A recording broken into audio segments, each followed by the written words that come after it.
The first sound Matthew heard that June morning wasn't the rooster's crow or the clucking of chickens scratching in the yard. It was a low creak from the porch, the kind of noise old wood makes when someone shifts in a rocking chair. He opened his eyes in the darkness of the small room, his heart racing. It was 5:30 in the morning and no one had any reason to be there. Willow Creek Farm had been abandoned for 3 years ever since Mr. Harrington had closed his eyes for the last time. 3 years in which Matthew had lived alone, taking care of everything as he had promised. He grabbed the hoe leaning against the wall and stepped out barefoot. The dawn mist made everything unreal. When he reached the porch, he stopped. There was a woman sleeping in the rocking chair.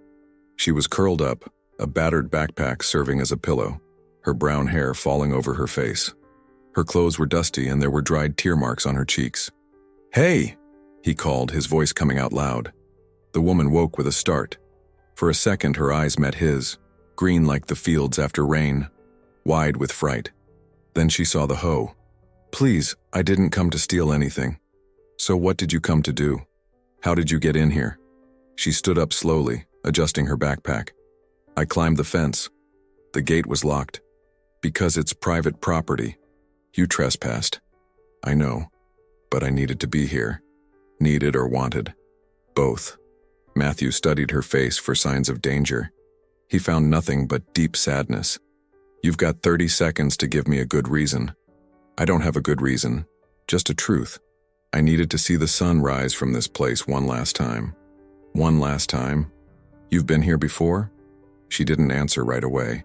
Her eyes scanned the porch, the weathered beams, the flower pots, the kitchen door, as if she were memorizing everything. "Yeah, a long time ago." The sun began to appear, tinting the sky orange. The woman turned toward the light with an expression that broke something inside Matthew. It wasn't just longing, it was farewell. He lowered the hoe. "Want some coffee? You'd let me in? You already got in.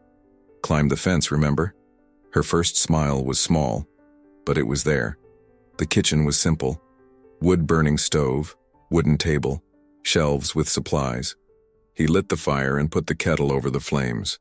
"Have a seat." She obeyed, dropping her backpack. Her hands trembled as she rested them on the table. "It's been a while since you've had real coffee?" "It's been a while since I've had coffee that matters." Matthew grabbed 2 mugs. One new, one old, and cracked. He always used the new one, keeping the old as a relic. But that morning he took the cracked one and filled it with coffee. When he placed it in front of her, the woman froze. She looked at the mug as if she'd seen a ghost, her eyes filling with tears. "That mug. What's with it? Where'd it come from?" "It was the boss's. The last thing he used before he died. It fell from his hand when the chest pain hit. It cracked but didn't break apart. I couldn't throw it out." A tear ran down her face. Then another. Soon she was crying silently, her hands wrapping around the mug as if it were sacred. "You knew, Mr. Harrington?" She nodded, unable to speak. "How?" "It's complicated." "Complicated how?" "Like explaining to the heart that you can't turn back time." They sat in silence as the coffee cooled. "What's your name?" "Helena. Just Helena." "And what was a woman named Just Helena doing sleeping on my porch?" "I told you. Came to see the sunrise. No one climbs a fence just for that." Helena smiled sadly. "But it's not the same sun. Every place has its own. And this one's special?" "It was." She finished the coffee and stood up. "Thanks for the kindness. I'm leaving." "Wait, how did you know Mr. Harrington?" She grabbed her backpack and headed to the door. "Thanks for the coffee, Matthew." "How do you know my name?" "I didn't say." But she was already leaving. Matthew followed her and opened the gate. "Why did you say one last time?" Helena stopped. "Because sometimes you need to say goodbye to the things you love before you lose them for good. But the farm's already been lost for 3 years." "I know." She turned and started walking down the dirt road, getting smaller until she disappeared. Matthew went back to the small room. The cracked mug was still on the table. How did she know about the mug? How did she know where everything was? How did she know his name? The sound of an engine interrupted his thoughts. It was Dr. Thompson's car, the family lawyer for the Harringtons. "Good morning, Matthew." "Dr. Thompson, can we talk?" They sat on the porch. "Matthew, You know, Willow Creek Farm belongs to Mr. Harrington's heiress. I know. His granddaughter. Exactly. Helena Harrington Whitaker. The problem is she never showed up about the property. 3 years have passed. Matthew felt his stomach tighten. Helena. That's her problem. It's everyone's problem. If the heiress doesn't decide soon, the property could go to auction. A company is offering $8 million for this land. And the heiress has made her move. She gave an ultimatum. 15 days to decide whether to sell or keep. 15 days from when? From today. Matthew felt the ground drop out. 15 days. And if she sells? You'll have 30 days to leave. To dismantle a whole life. The heiress said she might show up in the next few days. She wants to see the property before deciding. How will I recognize her? I don't know. Never seen her. All communication was by email. But Matthew, keep everything spotless. If she sees it's well cared for, she might change her mind. After the lawyer left, Matthew was alone. 15 days. The heiress was coming. Helena Harrington Whitaker. He looked at the gate. Just Helena, she'd said. The pieces started to fit. How she knew the place. How she knew where everything was. How she reacted to the mug. Matthew ran to the small room and grabbed the box from under the bed. He searched until he found a family photo. Mr. Harrington Young, a woman, and a 10-year-old girl. On the back, me, my daughter Laura, and my granddaughter Helena. 1999. He studied the child's features. The eyes. The face shape. They were the same as the woman on the porch. She had lied. She hadn't come to say goodbye. She had come to assess, and he had offered coffee like an idiot. But along with the anger was relief, because 15 days meant he might see her again. It didn't matter. What mattered was saving the farm, keeping the promise. Take care of this until my granddaughter comes back, the old man had said. Promise. Well, she had come back, and now he needed to make her stay. Matthew didn't sleep well that night. He tossed and turned in bed, his head too full. 15 days. The heiress. Helena. It all mixed together. He got up on autopilot, made coffee, tended to the chickens, watered the garden. The usual routine, but with a different weight. Every task could be the last time. It was 3 in the afternoon when he finished fixing the fence. He came back dirty with soil, planning to heat up some food. That's when he heard the gate. His heart raced. Matthew dropped the tools and went to the front. It was her. Helena at the gate, same backpack, but clean clothes. Jeans, white blouse, hair tied back. She looked younger in the daylight. Hi. Hi. Can I come in? Matthew crossed his arms. I thought yesterday was the last time. I did too, but I forgot something. What? The taste of that coffee. It completely disarmed him. Just for that? He couldn't hold back the smile. You're crazy. Probably. Come in before I change my mind. This time she didn't hesitate. She sat in the same chair, dropped her backpack with familiarity. Matthew made the coffee, repeating the gestures. When he picked up the mug, he hesitated. Helena noticed. You can use the cracked one. I thought it made you sad. It did. But the good kind. You know? The sadness that hurts but warms. He served in the cracked one. This time Helena didn't cry. She just wrapped her hands around it and smiled. They drank coffee in silence. It wasn't uncomfortable. It was the quiet between people who don't need to fill every second. You work here? Handyman. Been living here since I was 8. 8? That's too young. I was orphaned. Accident. No family. Mr. Harrington took me in. Said the farm always has room for one more. He raised me, taught me everything. Was he a good man? The best. Helena looked away, emotional. How long did you live here? How do you know I lived here? No one knows a place like this without having lived in it. She laughed sadly. Until I was 15. Then I ran away. Why? Sometimes staying hurts more than leaving. Matthew wanted to ask more, but there was a closed door there. And now? What do you do? How do you know I live in New York? Damn. I guessed. Most folks head there. She studied his face. Administration, nothing exciting. Like it? No. But it pays the bills. They finished the coffee. Helena didn't move. She just looked at the kitchen. Can I ask something weird? Go ahead. Are you happy here? No one had ever asked. Yeah. Sometimes lonely, sometimes tough. But yes. How is it possible to be happy alone? Who said loneliness and happiness can't coexist? She looked at him admiringly. You're wiser than you look. And you're more lost than you admit. She smiled for real. Touché. Helena came back the next day. And the one after. And the one after that. Always at 3 in the afternoon. Matthew stopped being surprised. He started to expect it. On the third day, he was in the garden. Helena came straight over, watched him pulling weeds. Need help? You know how. I do. And she did. She crouched beside him, worked with precise movements. She knew weed from plant. She knew where to pull. Did your grandma have a garden? She did. Taught me everything. They worked side by side for an hour. Comfortable silence. When they finished, Helena's hands dirty with soil, nails broken but smiling. Thanks. For what? I should thank you. It's been years. And how do you feel? Alive. On the fourth day, Matthew made banana bread with brown sugar. He didn't usually, but he woke up thinking about it. When Helena arrived, he served coffee with the bread. What is it? Banana bread. My mom made it. I learned from her. Helena tried it, closed her eyes. It's perfect. Really? My grandpa made something similar, taste almost the same. Your grandpa? She realized what she said, corrected quickly. My grandpa made it too. Everyone does, right? But Matthew noticed the hesitation. She was lying, or omitting. On the fifth day, a woman pulled up in a car out front. Matthew was on the chicken coop roof. She honked. He climbed down, went to the gate. Pretty woman, dressed up, superior air. Hi, Matthew. Emily. Ex-girlfriend. The woman who'd said 5 years ago he'd never be more than a handyman. Married to a store owner now. Long time? How are you? Fine. Still here? Where else? Emily laughed condescendingly. Yeah, right? You're always so attached.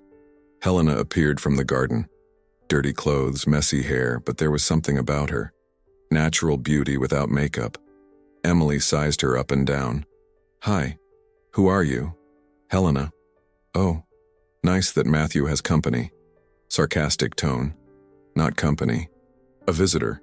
Sure, just stop by to say hi. She got in the car, drove off kicking up dust. Helena watched the car disappear.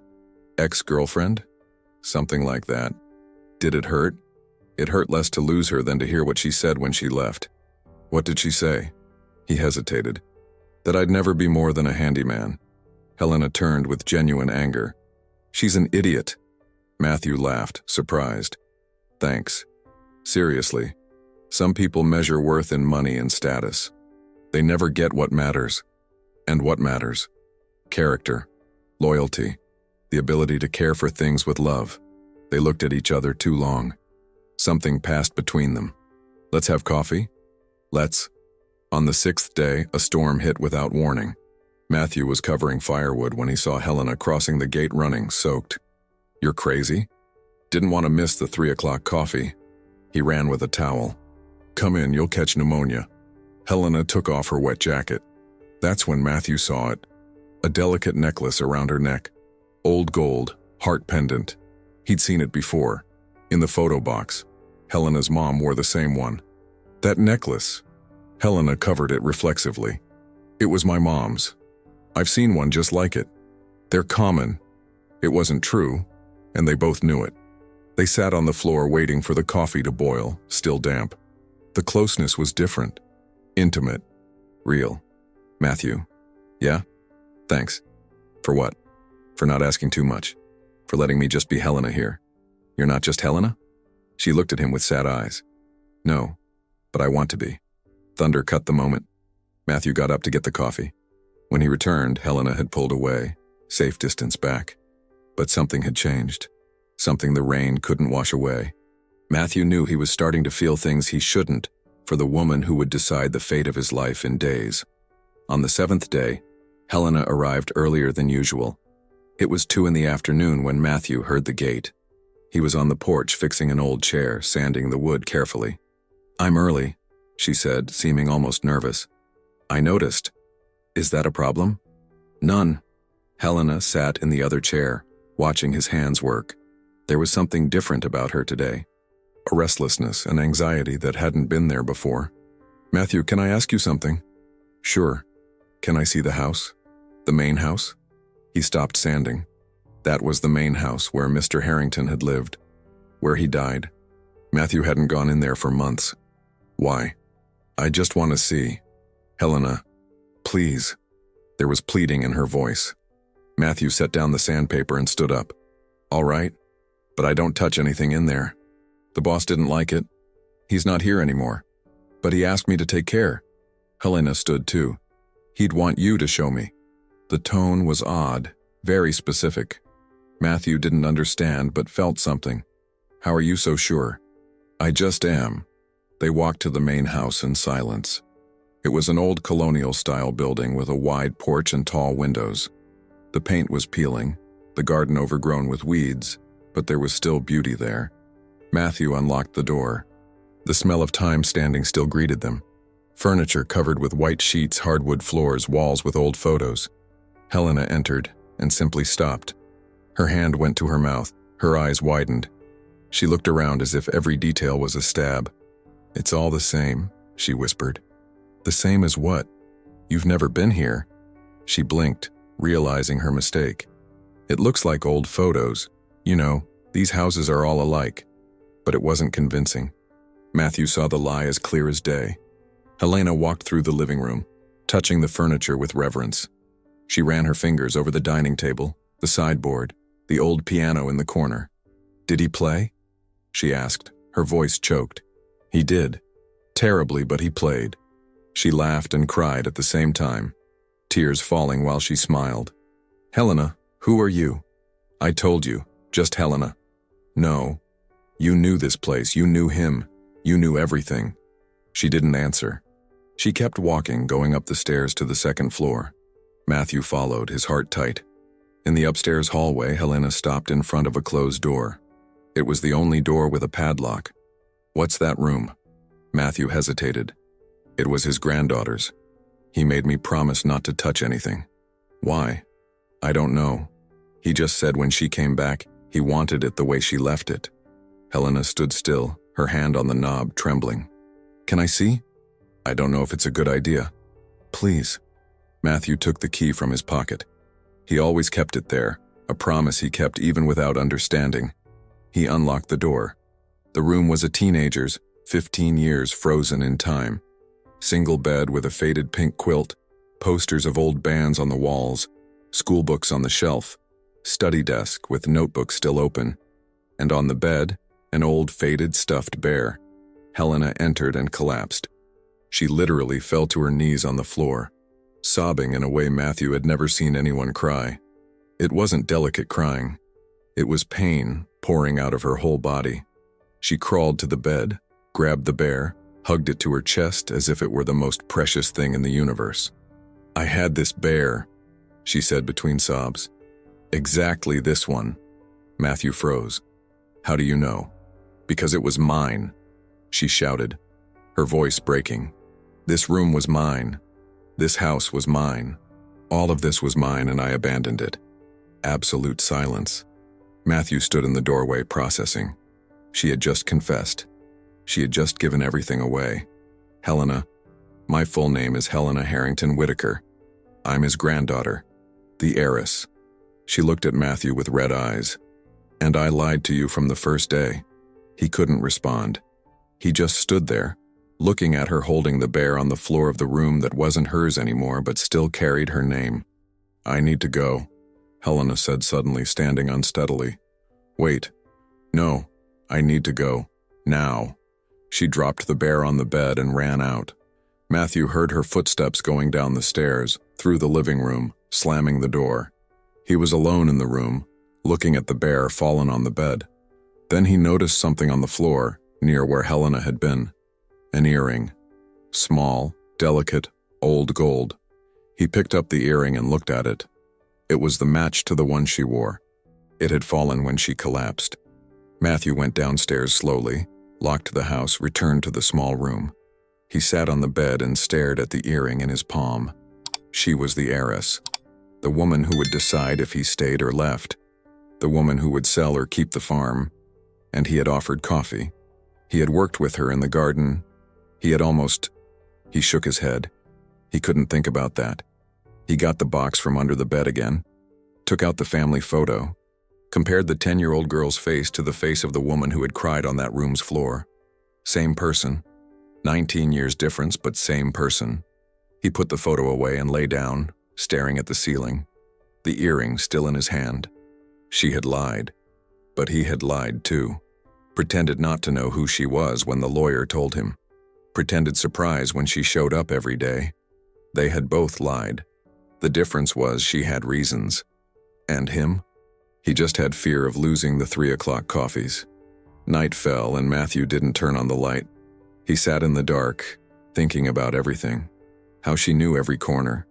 How she knew where everything was. How she cried holding the cracked mug. She hadn't come to assess. Or at least not just that. She had come to say goodbye for real. To her childhood. To her grandpa. To herself.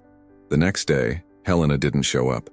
Matthew waited from 2 in the afternoon until 7 at night. Nothing.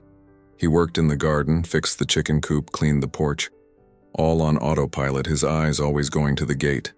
3 o'clock came and went. 4. 5. She wasn't coming. On the 9th day, same thing. Absolute silence. Matthew started to wonder if she had left for good. If she had decided to sell without even telling him. If he'd never see her again. He tended the animals, watered the garden, made coffee just for himself. The cracked mug stayed in the cabinet. He couldn't use it. It was late afternoon when he heard the car. It wasn't the bike she used. It was a car. He recognized it from afar. Dr. Thompson. The lawyer got out with the look of someone with news. Matthew felt his stomach turn. "Matthew, can we talk?" "About?" "The heiress, she got in touch." And she confirmed. "She's coming in person. Arrives the day after tomorrow." Matthew felt the world spin. "The day after tomorrow?" "Yes. She wants to see the property before making the final decision." "And what has she decided so far?" Dr. Thompson hesitated. "Between us? I think she's selling. She has a life in New York, a job, a rich fiancé. What reason would she have to stay here?" The word fiancé was like a knife. "Fiancé?" "Yes. Richard something. Successful businessman. They're getting married at the end of the year, from what I understand." Matthew couldn't respond. He just nodded. "Keep everything impeccable, Matthew. It's the last chance." After the lawyer left, Matthew stood on the porch. She had a fiancé. Of course she did. A woman like her didn't stay single. And him? What was he? The idiot handyman who thought afternoon coffees meant something.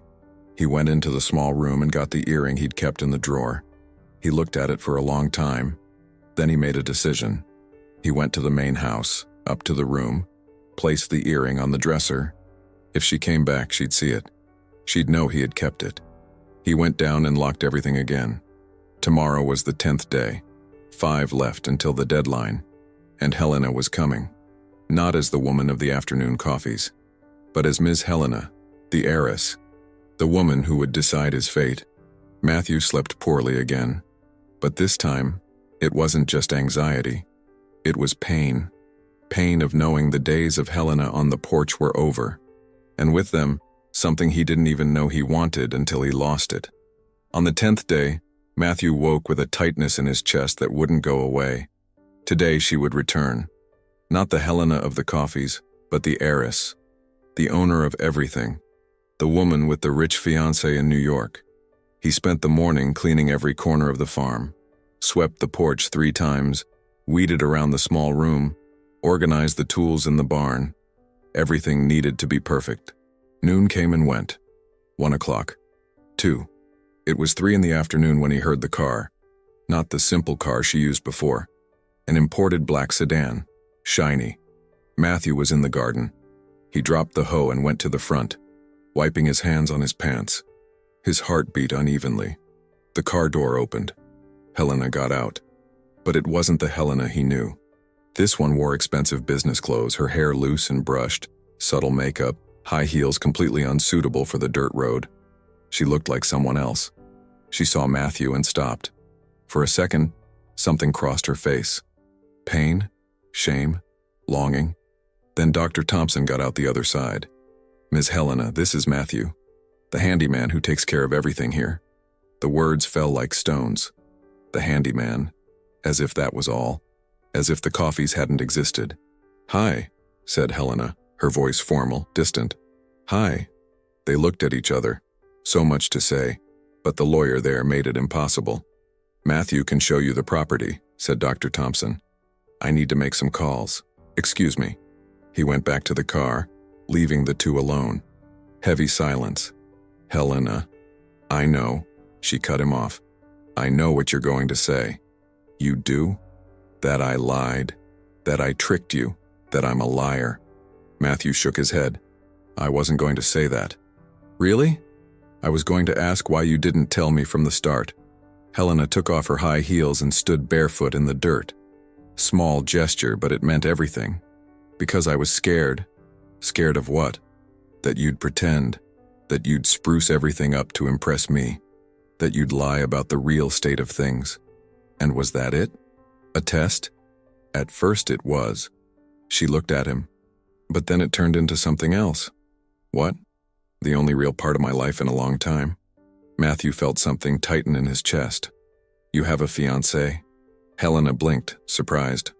"How do you know?" "The lawyer told me." "Richard, right? Businessman. Getting married end of the year." "Matthew. So what was I? Fun before the wedding? A small town adventure to tell your friends?"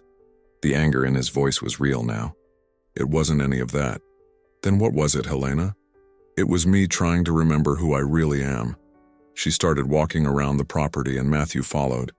They passed the garden, the chicken coop, the fence they had fixed together. "I ran away from here at 15, Helena began. "My grandpa, he never forgave me for my mom dying when I was born. Every time he looked at me, he saw the daughter he lost. The hate was quiet, but it was always there." Matthew listened in silence. "At 15, I was done. I grabbed a backpack and left in the middle of the night. Went to New York, slept in the bus station, got a job at a diner, built everything on my own." She stopped near the porch. 19 years later, I inherited this place, and I couldn't come back. Why? Guilt, anger, fear that he still hated me even dead. But you came back. I came back because he wrote to me. Before he died." Helena took a folded paper from her pocket. "Read it." Matthew took the letter, Mr. Harrington's shaky handwriting. "Helena, my granddaughter. Forgive me, I was wrong. I loved you every day you were gone. I left everything to you. And I left a good young man taking care. Matthew, he has a heart like mine. Trust him. He'll take care of you like I should have. Your grandpa who loves you." Matthew read it twice. His hands trembled. "He mentioned me." "He did. And I needed to see if it was true. If you really took care of everything with love or if it was just duty. And you kept everything alive. Even the cracked mug. Even the porch flowers. Even the room he asked not to touch. You kept it all for me. Because I promised. I know. And that's why I fell in love with you." The words hung in the air. Matthew couldn't breathe for a second. "What?" "I fell in love with you, Matthew. With the man who hums softly when he cooks. Who keeps a broken mug out of loyalty. Who cares for the land like its people. Who treated me like Helena, not like the heiress. But you have a fiancé. I do. A fiancé my family chose. Who makes sense on paper, who's practical, reliable, rich. And you love him?" Helena took a while to answer. "No, I never loved him. And he doesn't love me. We're a partnership, not love." "Then why are you marrying him?" "Because it's what they expect of me. Because I ran away once and I don't know if I have the courage to run away again." Matthew stepped closer to her. "Helena, look at me." She did, her green eyes full of tears.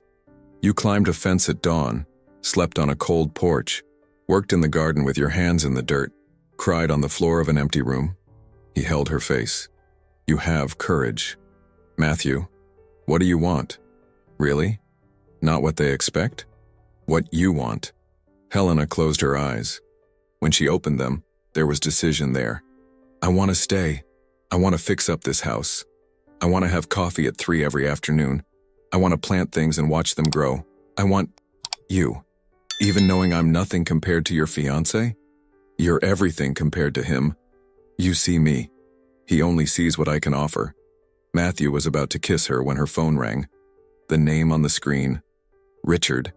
Helena answered, her voice changing. Hi. Matthew heard the voice on the other end. Loud, impatient. Where are you? Your mom said you disappeared again. I'm handling the farm issue. Still on that? Helena, sell that dump and come back. We have the charity dinner tomorrow. I can't make it. How can't you? We already RSVP'd. Richard, I need time. Time for what? Playing farm girl? Helena looked at Matthew. He saw the struggle inside her. Yes, playing farm girl. Helena, you're worrying me. This isn't normal. I know, but I need to do this. Fine. When are you coming back? Helena didn't answer. Helena, when are you coming back? I don't know, Richard. Maybe not coming back. Silence on the other end. What? I said, maybe I won't come back. You're crazy? The wedding is in 4 months. I know. Helena, if you don't come back in 3 days, I'll consider the engagement over. Maybe that's for the best. She hung up before he could respond. Matthew looked at her. You just... I did. Helena started to cry and laugh at the same time. I just ended my engagement. Are you sure? For the first time in my life, I'm absolutely sure. That's when Dr. Thompson returned. Ms. Helena, have you decided anything about the property? Helena looked at the farm, then at Matthew, then at the lawyer. I have. I'm not selling. Are you sure? The offer is very good. I am. This farm stays with me. And with Matthew? The lawyer blinked confused. With Matthew, how? He's going to be a partner. 50% each. Matthew nearly fell. What? You heard. Half is yours. You took care of it alone for 3 years. You deserve it. Helena, I can't accept. You can and you will. She smiled. After all, neighbors help neighbors, right? Matthew remembered his own words, remembered the coffees, remembered everything. And he smiled too. Dr. Thompson sighed. I'll prepare the papers. Ms. Helena, anything else you need? I need you to bring my things from New York. I'm living here now.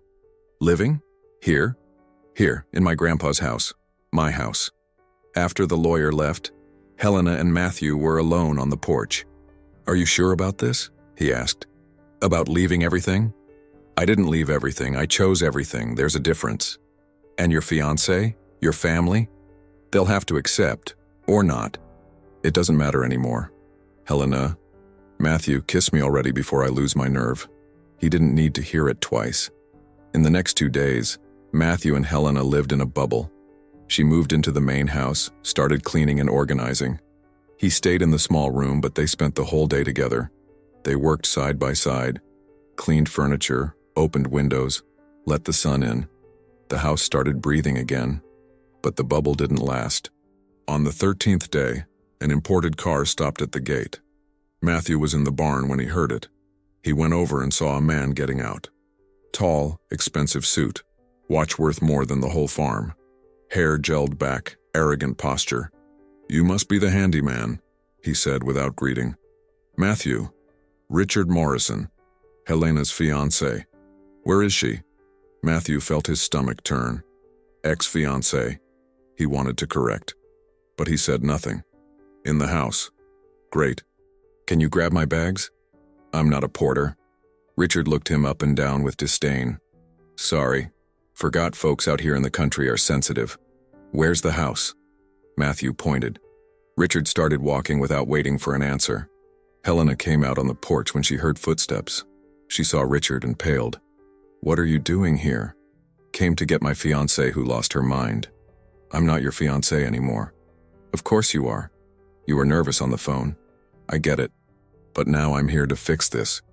Richard, I ended it with you. No, you were confused, but I forgive you. He spoke like he was doing her a favor. Matthew watched from afar, fists clenched. I don't want your forgiveness. I want you to leave. Helena, stop this. Look at this place. Richard gestured around. It's weeds, dirt, nothing. You're really throwing your life away for this? It's not weeds. It's my home. Your home is the penthouse in New York. This is an old farm in the middle of nowhere. And I choose to stay here. Richard saw Matthew approaching. Is it because of him?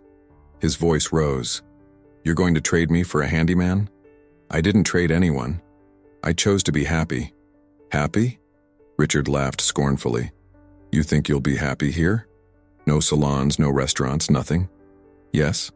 For how long, Helena? 6 months? A year? Until the novelty wears off? The words hit. Matthew saw Helena hesitate for a second. I'll be happy here because here I am, me. Richard shook his head. You're making a mistake, but when you realize it, it'll be too late. I don't take you back.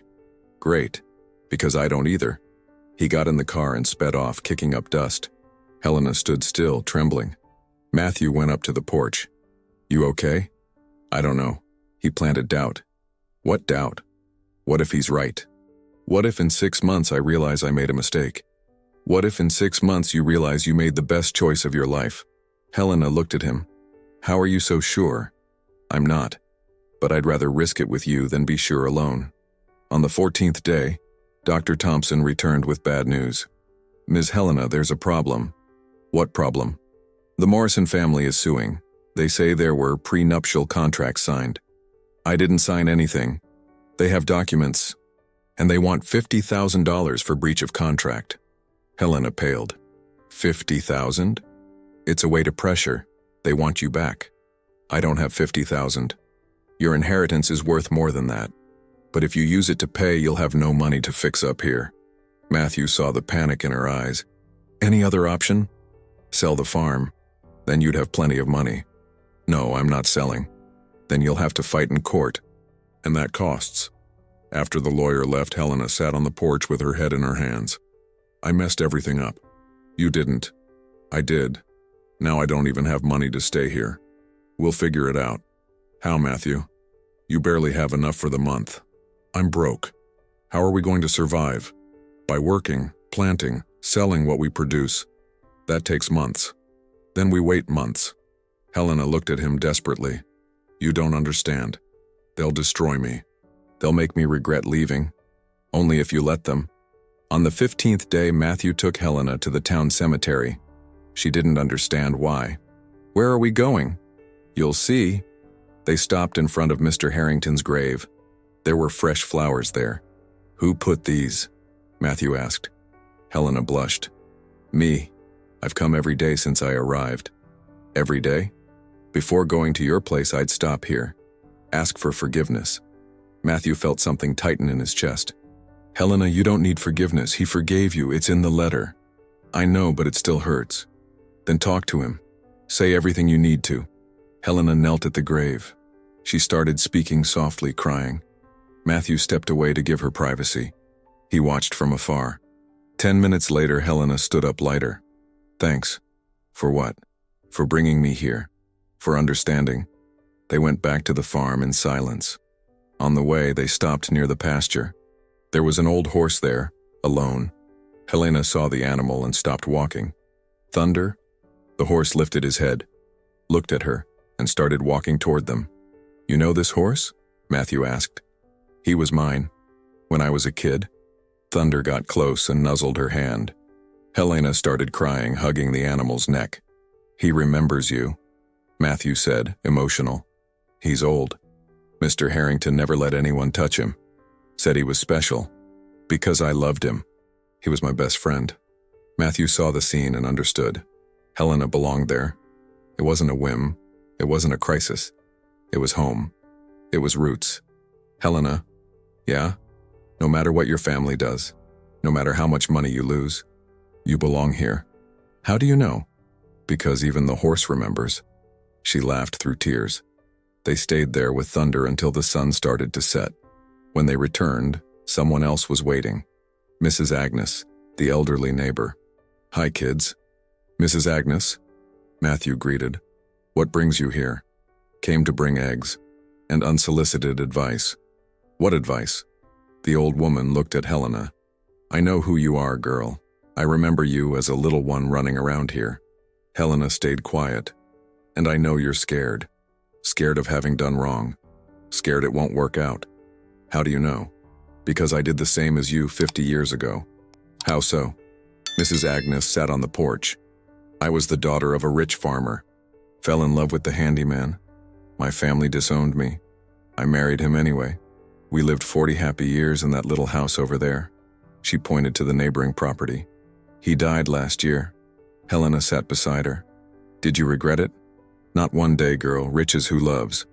But was it hard? It was. Very. I went hungry. Worked till my hands bled. But it was worth every second. How do you know it'll be worth it for me? Because I saw the way you look at this young man, and the way he looks at you. That's not easy to find. Helena looked at Matthew. He smiled. Thanks, Mrs. Agnes. You're welcome, dear. Now take these eggs and make a proper dinner for this boy. He deserves it. The old woman left. Matthew and Helena were alone. She was right, said Helena. About? About everything. It'll be hard, but it's worth it. Sure? Absolutely. They went into the house. Helena cooked the eggs. They ate at the old kitchen table. It was simple. It was poor. It was perfect. On the night of the 14th day, Matthew woke to the smell of smoke. He opened his eyes in the dark and saw an orange glow through the window. Fire. He jumped out of bed and ran barefoot outside. The barn was in flames. The tools, the stored supplies, everything burning. Helena! He shouted, running to the main house. She appeared on the porch in her nightgown, eyes wide. What happened? Fire! Grab buckets, towels, anything! They ran together to the barn. The flames already consumed half the structure. Matthew turned on the yard faucet, filled buckets, started throwing water. Helena soaked towels and covered the sides to stop the fire from spreading. They worked frantically, side by side, covered in soot, coughing from the smoke. It took almost an hour to control it. When they finally put out the last flame, they were exhausted. They sat on the ground covered in ash, hands burned, smelling of smoke. How did it start? Helena asked, her voice hoarse. I don't know. I turned everything off before bed. Could have been a short. Could have. But they both knew it wasn't an accident. Matthew saw marks on the ground. Someone had doused it with fuel. It was sabotage, he said quietly. Who would do this? Someone who wants us out of here. Helena looked around at the still smoking ashes. They won't give up, will they? No. She leaned her head on his shoulder. They sat there, two broken bodies but together. Matthew? Yeah? Thanks. For what? For not letting me do this alone. He kissed her forehead, leaving a smudge of soot. You'll never do it alone. I promise. In the morning, Mrs. Agnes showed up with coffee and bread. Heard about the fire. Brought coffee. The three sat on the porch. Matthew and Helena still dirty, exhausted. Was it deliberate? The old woman asked. It was, Matthew admitted. Know who? I have suspicions. The lawyer? Or someone on his orders, trying to force the sale. Mrs. Agnes shook her head. Bad people, but you're stronger. I don't know if we are, Helena said tiredly. You are, girl. Or you wouldn't have put out a fire in the middle of the night together. She was right. There was something in the way they worked side by side that showed it would work. Mrs. Agnes, Helena called. Can I ask you something? Sure. How did you endure it? 40 years of hardship. How didn't you give up? The old woman looked at the horizon thoughtfully. Because every day I woke up next to the man I loved, and that was worth more than any hardship. But weren't there days you thought of going back? To your family? To the money? There were. Many days. Especially when my daughter was born sick and we didn't have money for the doctor. And what did you do? I remembered why I chose to stay, and chose again. Again? Love isn't a one-time decision, girl. It's a choice every day. Every day you wake up and choose to stay or go. I chose to stay. Helena absorbed the words in silence. Mrs. Agnes stood up. I'll let you rest. But one thing, don't let fear win. After she left, Matthew and Helena showered, changed clothes, tried to sleep a bit. But in the afternoon, when they woke, there was hope in the air. Let's rebuild the barn, said Helena. With what money? With what I have saved, it's not much, but it'll do. Sure? Absolutely. They won't drive me out of here. They spent the rest of the day clearing the debris, salvaging what they could. It was heavy work, but they did it together. At night, they sat on the porch exhausted but satisfied. I think we can do it, said Helena. Do what? All of this. The farm, us, everything. Matthew took her hand. I know we can. That's when she kissed him. It wasn't a timid kiss. It was a kiss of decision, of certainty. When they parted, they were both smiling. Finally, said Matthew. Finally. In the next 2 days, they lived in a strange happiness. They worked all day, ate dinner together, talked late. It seemed like they had won, like they had overcome all the obstacles. But on the 17th day, everything fell apart. A van stopped at the gate. Out came Helena's mother, father, and 2 men in suits. Helena saw them through the window and froze. My family. Matthew felt his stomach turn. What do they want? To take me back. They went out to the porch together. Helena's mother was elegant, cold, calculating gaze. Helena, what is this nonsense? Hi, Mom. Hi, Mom. You disappear for weeks, end your engagement, and all you say is hi, Mom. What do you want? Her father approached, more diplomatic. Daughter, we came to get you. We'll sort this out as a family. There's nothing to sort. I made my choice. Her mother looked at the farm with disdain. Choice? This isn't a choice. It's insanity. To you, maybe. Helena, look at the state of this place. She gestured around. It's weeds, dirt, poverty. You're going to throw everything away for this? It's not that. It's my home. Her father saw Matthew and frowned. And who's this? Matthew, my partner. Partner? Her mother laughed. Helena, he's a handyman. He's not a partner in anything. He's owner of 50% of this property. You gave half the farm to a handyman? Her voice rose. You really have lost your mind. Mom, stop. One of the suited men approached. Ms. Helena, I'm the family lawyer. We need to talk about consequences. What consequences? If you stay here, you'll be disinherited. You'll lose access to the company, the accounts, everything. I know. You know? Her mother was incredulous. And you're still going to stay? Yes. Because of him? She pointed at Matthew. Because of a handyman with no future? Matthew felt like he'd been slapped. The words echoed in his head. A handyman with no future. It was exactly what Emily had said 5 years ago. Helena noticed. Mom, he has more future than anyone you know. Oh yeah? And what future is that? Growing potatoes? Building something real, with love, with dignity. Her father sighed. Helena, you're young. You think love solves everything. But in 6 months, when reality hits, you'll regret it. I won't. You will. When you realize you gave up everything for nothing. The words hit. Matthew saw Helena hesitate. It's not nothing, she said, but her voice came out less firm. Her mother sensed the opening. Daughter, come with us, just to think, to be sure. I am sure. Are you really? Or are you scared to admit you made a mistake? Silence. Helena, Matthew called softly. She looked at him. In her eyes was fear, doubt. I need to think. The words fell like stones. What? Matthew couldn't believe it. Just a few days. To be sure. Helena, you said you were sure. I know, but... She looked at her family. Maybe I do need to be absolutely sure. Matthew felt the ground drop out. Then go. Matthew, go, think, decide if I'm enough or not. It's not about that. It is. It always was. The family started leading Helena to the car. She resisted for a second, looking back. Matthew, I'll come back. You don't need to. I will. Helena, if you get in that car, you won't come back. She stopped, looked at him, then at her family, then at the farm, and got in the car. Matthew stood watching the car leave. He stayed there until it completely disappeared. Then he went back to the small room, sat on the bed, and for the first time in 3 years, he cried. 3 days passed. 3 days of silent hell. Matthew woke up, tended the animals, worked in the garden. All mechanical. All empty. The farm kept running, but he was dead inside. He didn't go into the main house anymore. Didn't pass the porch where they had coffee. Avoided everything that reminded him of her. On the third day, Dr. Thompson showed up. "Matthew, I have news." "She sold?" "No, but she signed a power of attorney.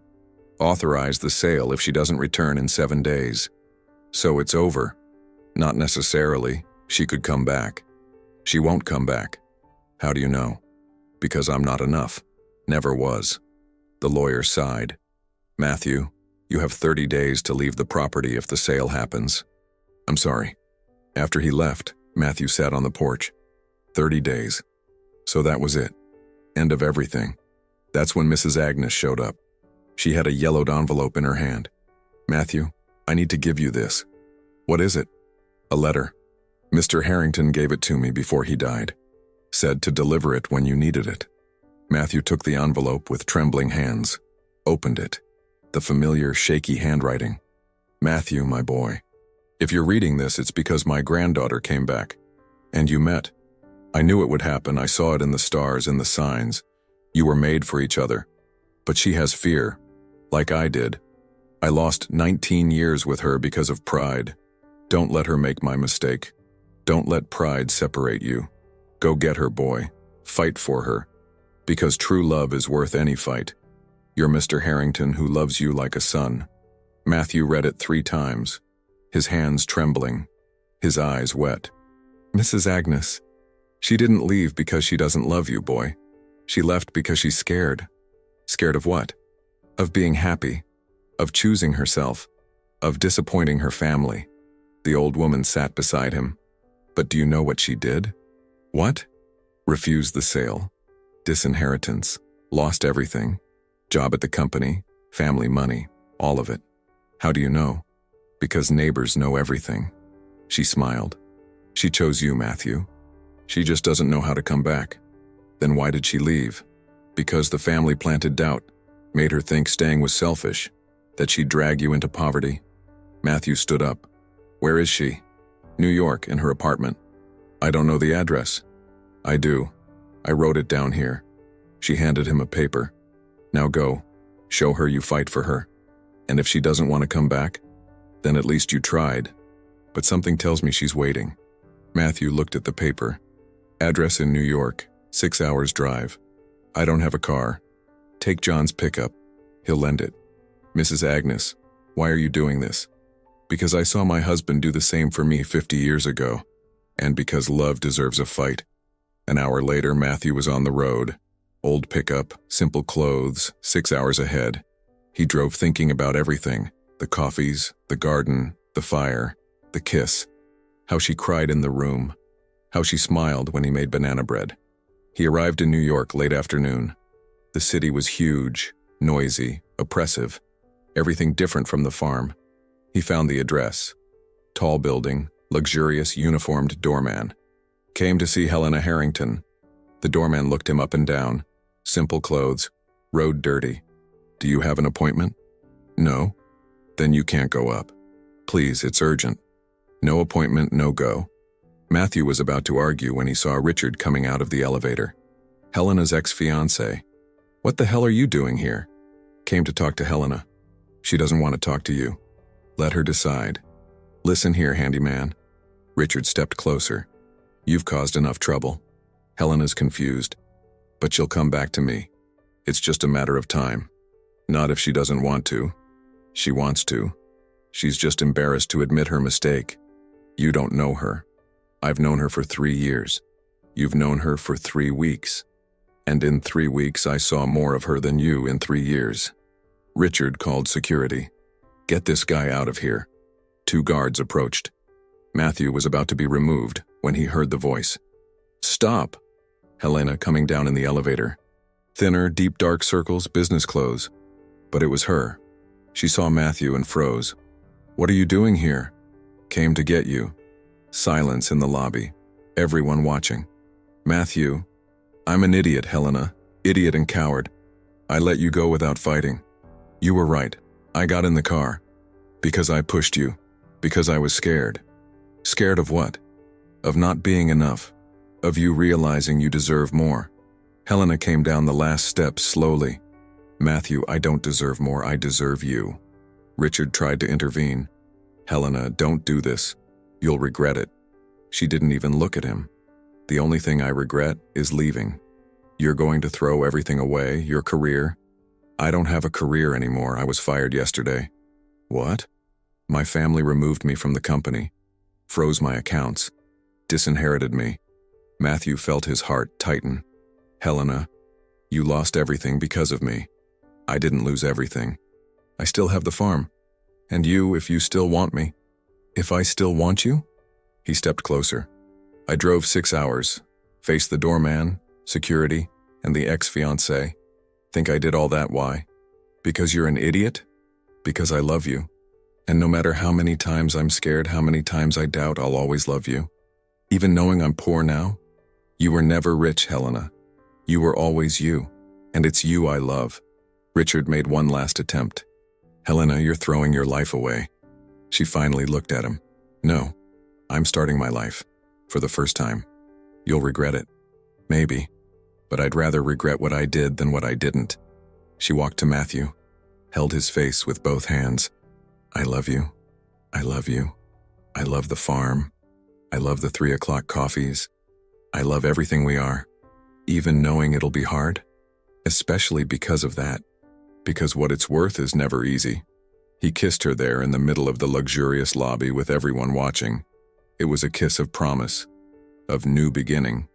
When they parted, Richard was gone. The guards back at their posts. Life went on.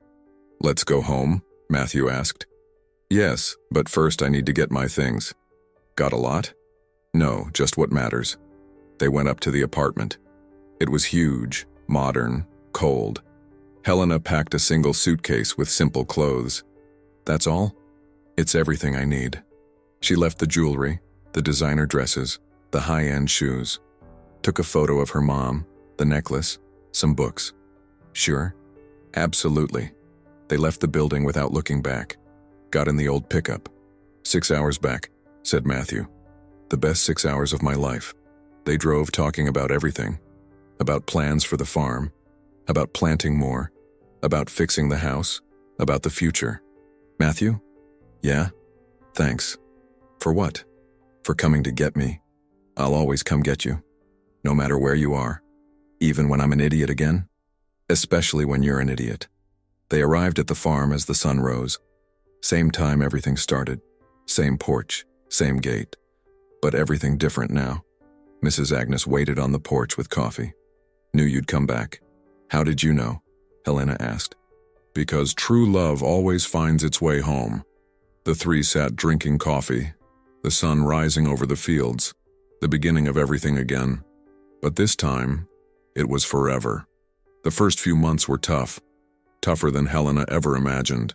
Waking at 5, working till dark, calloused hands aching back. But they were happy. They rebuilt the barn together, planted more in the garden, bought new chickens. Little by little, the farm came back to life. Helena learned to cook on the wood-burning stove, to make cheese, to care for the animals. Matthew taught her everything with infinite patience. A month later, the Morrison lawsuit was dropped. There was no proof of valid contracts. They had been bluffing. 2 months later, the first harvest made a small profit, but enough. They sold at the town farmers market. People loved the produce. 3 months later, Helena suggested something new. What if we made a bed and breakfast? Small, like a rural inn. There are enough rooms in the main house. Exactly, simple remodel, colonial breakfast, farm experience. You think it'd work? I do. People want to escape the city. They want simplicity. They started small, remodeled 3 rooms, bought new beds but kept the old furniture. Helena made curtains. Matthew painted walls. They opened with a simple online ad. Willow Creek Inn, colonial breakfast, peace, simplicity. The first guest was a woman from New York, tired of the city. She stayed a week, left renewed. "You saved my life," she said as she left. After her came others. Couples, families, people seeking quiet. The inn started working. Emily showed up one day, but not with contempt, with curiosity. "Matthew, I heard about the inn. Wanted to see it." He received her politely but coolly. "Feel free." Emily walked the property, saw everything running, saw Helena in the kitchen making bread. "You did it," she said sincerely. "I was wrong about you. I know. Don't want to rub it in my face? I don't need to. You already know." She left without more words. 6 months after Helena's return on a December morning, she woke up nauseous, ran to the bathroom. Matthew appeared worried. "You sick?" "I don't know. It's been 3 days like this. Want to go to the doctor? Maybe it's just something I ate." But deep down, they both knew. Helena bought a test at the pharmacy. Did it in secret. 2 lines appeared. Pregnant. She stood staring at the result, hands trembling. It wasn't planned. They had so much work, so little money still. But when Matthew came back that night, she told him, "Matthew, I need to tell you something." "What?" "I'm pregnant." He froze, processed. Then the biggest smile in the world spread across his face. "Seriously?" "Seriously." Matthew picked her up and spun her around. "We're having a baby. You're happy?" "Happy? I'm over the moon. Even with all the work? With money tight? Especially because of that.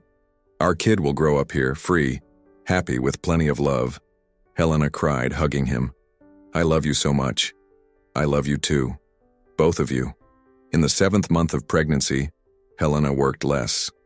Matthew took on more tasks. Mrs. Agnes helped when she could. Her belly grew along with the plans. They painted a nursery. Simple, light yellow, wooden furniture Matthew made. "Will it be a boy or girl?" he asked one night. "I don't know." Didn't want to find out. "Why?" "Because I want to be surprised. Like I was surprised by you." He kissed her belly. "Good surprise. The best." Helena's parents showed up in the 8th month. Arrived by car, hesitant. "Came to see how you are," her mother said. Helena received them on the porch. Matthew stood beside her. "I'm good. Pregnant. Happy." Her mother looked at the belly, and her eyes filled with tears. "I'm going to be a grandma." "You are? If you want." "Of course I want." She approached. "Daughter, forgive me. For everything. You were right." "About?" "About everything, about love, about choosing to be happy, about him." She looked at Matthew. "Forgive me for judging you." Matthew nodded. "No hard feelings." Her father approached too. "Do you need anything?" "For the baby?" "We don't need money," Helena said firmly. "I'm not offering money, offering help. Crib, clothes, things we have stored. From your childhood." Helena softened. "That I accept." They stayed for lunch, ate simple food at the kitchen table, talked about the inn, about plans, about the future. When they left, her mother hugged Helena tightly. "You're braver than I ever was. I learned from the best teacher." "Who?" "Grandpa and Matthew." 2 weeks later, in the early morning hours, Helena woke with pain. "Matthew, I think it's time." He jumped out of bed, grabbed the ready bag, helped her to the pickup. They drove to the town hospital, 40 minutes on the road. Helena squeezed his hand with every contraction. "Does it hurt a lot?" "It does. But it's worth it." They arrived at the hospital. Took her straight to the delivery room. Matthew stayed by her side the whole time, holding her hand, wiping sweat, whispering words of encouragement. 8 hours later, a cry filled the room. "It's a boy," the doctor announced. They placed the baby in Helena's arms. Small, red, perfect. Matthew looked at his son for the first time and cried. "He's beautiful. He's ours. What are we naming him?" Helena looked at her son, then at her husband. "Harrington, in honor of my grandpa." "Harrington," Matthew repeated, testing the name. "Perfect."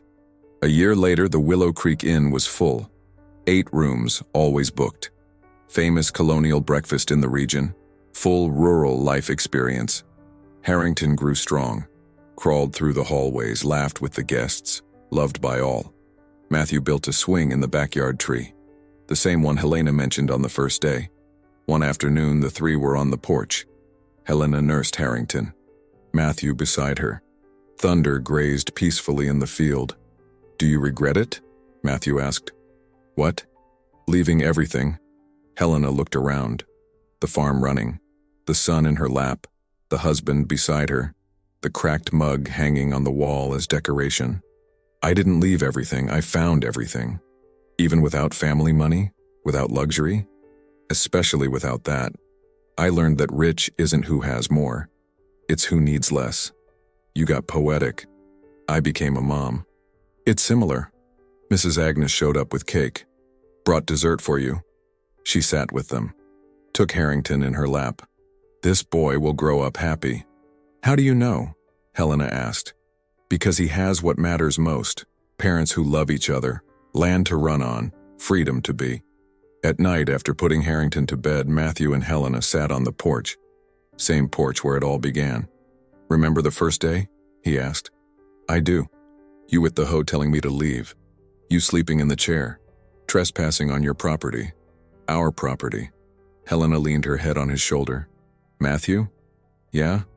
Thanks for not sending me away that day. Thanks for coming back all the other days. Especially for coming back the last time. I'll always come back. No matter where I am, I'll always come back home. Home isn't a place. It's who you're with. Then my home is you. They stayed there until the stars filled the sky. The same sky they'd seen together so many times. The same comfortable silence. The same love that grew every day. Inside, Harrington slept peacefully. In the field, thunder rested. In the kitchen, the cracked mug held memories. And on the porch, two bodies entwined proved that sometimes the best thing we can do is hop the fence, invade someone's life, and never leave. Because true love doesn't ask permission, it just arrives. And stays. If you made it this far and were moved by Matthew and Helena's story, leave your like and subscribe to the channel for more heart-touching stories. In the comments, tell us, would you have the courage to leave everything for love? Where are you watching from? Your opinion matters to us. Turn on the bell for notifications and don't miss any of our narratives. See you in the next story.